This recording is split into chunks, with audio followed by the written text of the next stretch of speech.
Hello viewers, today I am going to discuss 2025 Geography ICSE board paper. I have already made an answer key for this on the same day on which you have given this paper, but today I am going to make it more clearly with the help of Smartboard because topo sheet understanding is difficult. So for new students I am making this video again.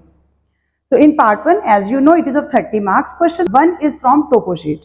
So topo sheet में study the extract of Survey of India map sheet number G43S10 है and answer the following question. आपको पता है ये 10 marks का fixed question compulsory section में आता ही आता है.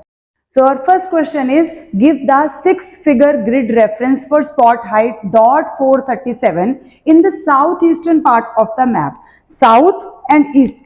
साउथ ईस्ट में you have to locate for dot 437 spot height. तो 437 अगर आप केयरफुली लुक करोगे this is the exact location. Now इसमें हम पढ़ेंगे कैसे ईस्टिंग्स और नॉर्थिंग्स. आप पहले ईस्टिंग्स के लिए देखेंगे दिस इज 67 तो 67 हो गया. एक डॉट हम ब्लैंक छोड़ देंगे 67 के बाद. देन हम देखेंगे नॉर्थिंग्स के लिए. नॉर्थिंग्स के लिए इसकी एग्जैक्ट लोकेशन बन रही है 29 और फिर हम एक 6 फिगर के लिए छोड़ देंगे. अब हमने देखना है वर्टिकल और हॉरिजॉन्टल कितना है. तो पहले हमने 67 दिया तो हम स्केल को ऐसे हॉरिजॉन्टल रखेंगे और इसमें आप लोकेट करोगे. लोकेट करने के बाद आपको एग्जैक्टली दिख रहा है कि ये मिडल से उस तरफ है. मिडल से उस तरफ है तो मतलब ये कितना होना चाहिए आपका 4 से कम, क्योंकि आपका हाफ से भी इधर. अगर आप इसका हाफ करोगे, अब इसमें मेरे पास स्केल तो मैं आपको पूरा दिखा नहीं पाऊंगी बट इसका हाफ यहाँ है, हाफ से भी इधर है. तो अगर आप ये एग्जैक्टली देखने की कोशिश करोगे तो ये यहाँ बनेगा 2 या ये 3 यानी कि 4 या 6 बनेगा. तो यहाँ पर आपका 2 के भी मार्क्स मिलेंगे और if any student have written 3 तो उसको उसके भी मार्क्स मिलेंगे. तो 6, 7, 2 या 3 both options are correct. Now come to northings. अब कितना आ रहा है यहाँ पर हमारे पास 29 के बाद आप देखिए ये हमारा ये है, इसका मिड अगर हम देखेंगे तो हमारा यहीं पर आ रहा है. तो मिड मींस आपके पास ये कितना आ गया सेंटर पॉइंट. तो सेंटर पॉइंट में ही आपका 5 गिना जाएगा क्योंकि 10 है. अगर आप स्केल रखेंगे तो ये 10 डिविजन्स आएंगी आपका. यहाँ से आपने स्केल रखा, जब इधर रखा था तो वर्टिकल था, अब आपने हॉरिजॉन्टल रखा है. हॉरिजॉन्टल में आप चेक करेंगे तो ये इतना आ रहा है. तो हॉरिजॉन्टल में आपने पहले देखा तो हाफ से कम था यानी हमने 2 या 3 लिया. Both digit are correct. और वर्टिकल में आप रखेंगे तो एग्जैक्टली मिडल ही बन रहा है तो 5 इज करेक्ट. लेकिन अगर किसी स्टूडेंट ने 4 भी लिखा है तो भी उसको मार्क्स मिलेंगे. तो अवर करेक्ट आंसर इज 672. 294 भी करेक्ट है और 673, 295 बोथ आर करेक्ट आंसर. मैंने अपनी आंसर की में यही आंसर सेकेंड वाला आपको दिया हुआ है. Now second is Aman, a local craftsman wants to sell his product to a large gathering to earn money instantly. अब हमारे को पैसा कहाँ से मिल सकता है. अब टोपो शीट है, बच्चे क्वेश्चन देखकर बहुत कंफ्यूज हुए हैं कि कहाँ से पैसे मिलेगा. कहाँ लिखा है कि यहाँ पर पैसे का पेड़ है, वहां से पैसे गिरने वाले हैं. तो देखते हैं which settlement should he go to. Any one of, कौन सा दे सकते थे हम आंसर. अब आप खुद अंदाजा लगाओ इसमें ऐसा क्या वर्ड होगा जिससे ये पता चलेगा कि वी कैन अर्न मनी. यहाँ पर एनुअल फेयर यानी मेला लगा है. मेले में मतलब क्या होता है, हम पैसे खर्चने जाते हैं और वो लोग कमाने आते हैं. तो जहां एनुअल फेयर है वहां अमन को जाना पड़ेगा अगर वो लोकल क्राफ्ट्समैन है तो. अब इसमें यह था कि 2 तरह के स्टूडेंट्स को मार्क्स मिले हैं क्योंकि 2 जगह पर एनुअल फेयर लिखा है. एनुअल फेयर यहाँ पर ये देखिए एनुअल फेयर मार्च लिखा है मालगांव में, तो मालगांव भी हमारा करेक्ट आंसर है इसमें. लेकिन अगर हम यहाँ देखें तो एनुअल फेयर मार्च एक और लिखा है जो कि पामेरा. तो पामेरा और मालगांव दोनों आंसर्स करेक्ट है. जिस स्टूडेंट ने जो भी लिखा है दोनों के मार्क्स मिलेंगे क्योंकि दोनों जगह पर एनुअल फेयर लगा है. अब डिपेंड करता है कि अमन कहाँ रहता है, उसको घर से कौन सा पास पड़ता है वो वहां जाएगा. सेकेंड, इसी का टेल क्वेश्चन है name the month in which he should visit the settlement named by you above. अब बहुत सारे स्टूडेंट सोच में पड़ गए अरे मंथ कैसे बताया जाए. भाई मंथ बहुत सिंपल था. क्या करना है, एनुअल फेयर मार्च लिखा हुआ है तो लग ही मार्च के मंथ में रहा है तो हम मार्च ही लिखेंगे. तो क्या लिखना है, month in which he should visit the settlement named by you. तो मार्च में एनुअल फेयर लगा है इसलिए हम मार्च मंथ को मेंशन करेंगे आंसर के अंदर. ये थोड़े से क्वेश्चंस नए टाइप के इसलिए मैं टोपो शीट दोबारा बना रही हूँ. Second, on which bank of the Sukli Nadi is the settlement of Pamera situated? अब पहले हमें मैप पे सुकली नदी को सर्च करना है. तो अगर आप ध्यान से देखोगे ये सुकली नदी का बन रहा है जिसमें एरो भी दिया हुआ है. अब आपको एरो ध्यान से देखना है, अगर आप देखेंगे तो ये एरो की ऐसी डायरेक्शन आ रही है. एरो नीचे की तरफ जा रहा है, यहाँ से इसने ऐसे ऐसे करके दिखाया हुआ है, मतलब मेन डायरेक्शन हमारी ये है. यानी ये ऊपर क्या हो गया हमारे पास, ऊपर क्या होता है हमेशा नॉर्थ और नीचे क्या साउथ. तो ये नॉर्थ साउथ में डायरेक्शन फ्लो कर रही है सुकली नदी के. यानी हमें कहाँ खड़े होना है, जैसे हम नदी के अंदर खड़े हैं, हम सुकली नदी के अंदर खड़े हैं. अब देखना है पामेरा. अब पामेरा कहाँ आ रहा है इसमें, ये रहा पामेरा. ये शुक्ली नदी यहाँ से ऐसे जा रही है, सपोज करो मैं इसके अंदर ऐसे खड़ी हूँ। अब मैं अगर खड़ी हूँ तो मैं अपने हाथ खोलूंगी और मेरा कौन सा हाथ पा मेरा वाली साइड में आएगा, राइट हैंड। तो ये कौन सी साइड हो गई इसकी, राइट साइड। तो आप आंसर में क्या लिखोगे, राइट साइड में है, राइट बैंक में है। राइट बैंक लिखने पे आपको करेक्ट आंसर पूरा मिलेगा। Identify the settlement pattern seen in grid square 6732। तो 6732 के लिए पहले हम यहां से देखेंगे 67, आगे आपके पास नाउ नॉर्डिक्स में देखिए 67 और फिर यहां से हम जाएंगे 32, 31, 32, 32 के ऊपर वाले में जाना है, यानी आपने इस ग्रिड को देखना है। ये है हमारी 6732। अब 6732 में देखिए कैसे हैं स्कैटर्ड, रेड बॉक्सेस कहाँ हैं, दूर दूर दूर दूर दिख रहे हैं आपको, तो स्कैटर्ड। और स्कैटर्ड को ही हम डिस्पर्स पैटर्न भी बोलते हैं। तो our correct answer is scattered और डिस्पर्स। तो हमारा ये दोनों आंसर्स करेक्ट माने जाएंगे। Now next third part is Roshan while travelling from Sirori to Tokra observe that the surface water sources are dry except for the reservoir tank near Tokra. Tokra में पानी है। अब हमें ये देखना है टोकरा कहाँ है जहां पानी, ये लिखा है टोकरा और यहाँ पर ये आपको वाटर यानी कि ब्लू कलर दिखाई दे रहा है।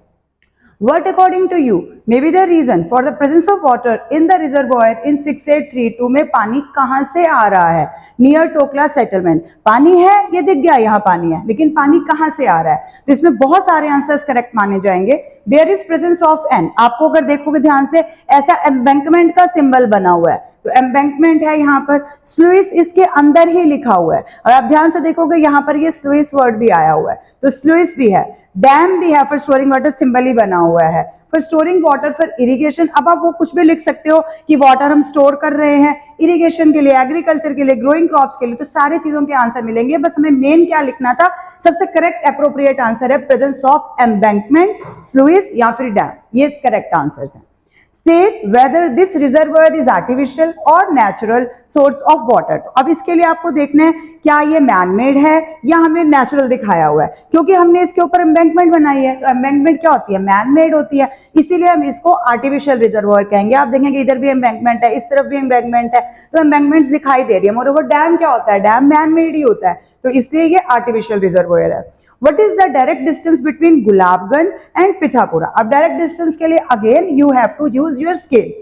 अब गुलाबगंज की लोकेशन को यहाँ में चेक करना है, दिस इज गुलाबगंज। अब गुलाबगंज से आपने पिथापुरा की तरफ जाना है, पिथापुरा की एग्जैक्ट लोकेशन ये दिखा रहा है। अब यहाँ से यहाँ आपने सिर्फ स्केल रखना है, क्योंकि इनडायरेक्ट डिस्टेंस है ही नहीं कि जो आपको थ्रेड की जरूरत पड़ेगी। आपने डायरेक्ट डिस्टेंस देखना है, तो डायरेक्ट डिस्टेंस के लिए आप सिर्फ स्केल को रखोगे और आपके पास कितनी डिविजन्स बन रही हैं। तो अगर आप स्केल रखेंगे तो आपके पास नियर अबाउट 4.5 डिविजन्स बन रही हैं, जिसका आपको पता है हम मैप पे क्या लिखते हैं, 2 centimetre is equal to 1 kilometre होता है। तो 2 सेंटीमीटर इक्वल टू 1 किलोमीटर का डिस्टेंस है, तो 4.5 सेंटीमीटर का मतलब कितना हो जाएगा, 4.5 का हाफ, यानी कितना हो गया 2.25। तो जिसको हम 2.3 भी ले सकते हैं, क्योंकि ये 5 के आगे भी कुछ और डिजिट आ सकती है यहाँ पर। तो 2.3 हमारा बन रहा है, 2.3 किलोमीटर है। लेकिन इसमें बहुत सारे स्टूडेंट्स को मार्क्स मिल जाते हैं, क्योंकि स्केल की रीडिंग रखने के ऊपर होता है कि आप सेटलमेंट के अंदर जाते हो। पर मैं आपको बता दूं कि एग्जैक्ट रीडिंग जब हमने लेनी होती है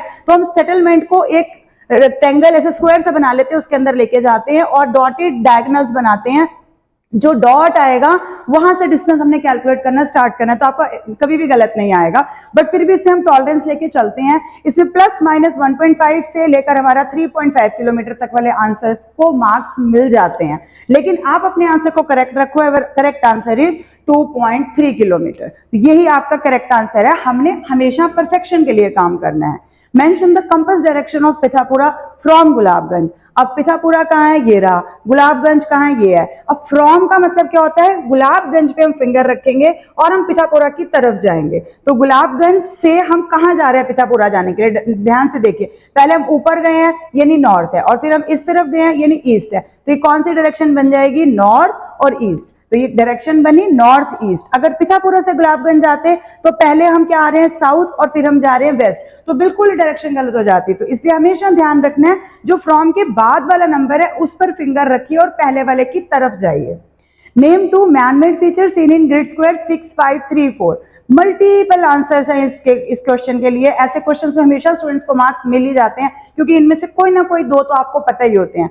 6534, 65 हम इधर आएंगे, 34 के लिए आप जाइए ऊपर, 3 4, 3 4 का मतलब ये आ गया। तो बहुत ही अच्छी सेटलमेंट, इसमें बहुत कुछ आपको वैरायटी दिखाई दे रही है। क्या क्या देख सकते हैं हम इसमें से, इसके अंदर बहुत सारे सिंबल्स, अगर आप इसको और जूम करके देखेंगे तो आपको और भी दिखाई दे जाएंगे, लेकिन आपको क्लैरिटी खत्म हो जाएगी तो मैं भी बहुत जूम नहीं कर सकती हूँ। पोस्ट ऑफिस दिखाई दे रहा है, परमानेंट हट्स रेड कलर की आपको क्लियरली दिखाई दे रही है, मेटल रोड दिखाई दे रहा है, डिस्पेंसरी इसके अंदर है, लाइंड पेरिनियल वेल है, वेल भी लिख सकते हैं, नॉर्मल वेल भी लिख सकते हैं, लाइंड पेरिनियल वेल भी लिख सकते हैं, सिर्फ पेरिनियल वेल भी लिख सकते हैं, डिस्पेंसरी भी है, सेटलमेंट हमने बोल दिया, एनएच है, नेशनल हाईवे भी जा रहा है बीच में से तो एनएच भी है, कार्ट ट्रैक भी है, रोड भी है, हट है, छतरी का सिंबल भी है, छतरी भी इसके अंदर बनी हुई है, पावर लाइन भी है और अनसर्वेड पोल भी है। तो इतने सारे मल्टीपल आंसर है, बट आप पहले जो नजर में आपको अप्रोप्रिएट वाले दिखते हैं वो आप देने की कोशिश करिए, क्योंकि मार्क्स तो 2 के ही मिलने हैं आपको।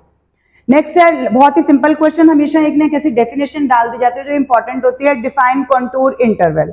तो difference in value between 2 successive और 2 कंसेक्यूटिव कंटूर लाइंस और vertical distance gap between 2 successive contours, और हम ऐसे भी लिख सकते हैं difference in height between 2 successive contour Heights.